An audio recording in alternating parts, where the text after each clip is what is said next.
ప్రఖ్యాత జగన్నాథుని రథయాత్ర అట్టహాసంగా సాగుతోంది. ఈ యాత్రను చూసేందుకు వచ్చే భక్తులతో పూరీ నగరం నిండిపోయింది. శ్రీక్షేత్రం పరిసరాలు అక్కడి వీధులన్నీ కిక్కిరిసిపోయాయి. జై జగన్నాథ స్మరణతో పూరీ మారుమోగుతోంది. జగన్నాథ, బలభద్ర, సుభద్ర, సుదర్శనుల విగ్రహాలను రథాలపై ప్రతిష్ఠించి మంగళహారతి చేపట్టారు. పూరీ రాజు గజపతి దివ్యసింగ్ దేవ్ రథాలపై చరాపహరల అంటే బంగారు చీపురుతో ఊడ్చే ప్రక్రియ పూర్తి చేశారు. అనంతరం భక్తులు రథాలను ముందుకు లాగుతున్నారు. 3 రథాలు సాయంత్రానికి గుండిచా మందిరానికి చేరుకోనున్నాయి. వారం రోజులు అక్కడే రథాలను ఉంచుతారు. అనంతరం తిరిగి ప్రధాన ఆలయం వరకు బహుదా యాత్ర నిర్వహిస్తారు.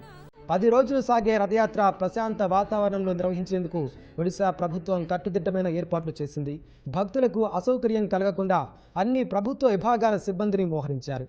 10 రోజుల యాత్రలో 25 లక్షల మంది భక్తులు పాల్గొంటారనే అంచనాతో పటిష్ట భద్రతా ఏర్పాట్లు చేశారు.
Sa sa ri ri ga ga ba da sa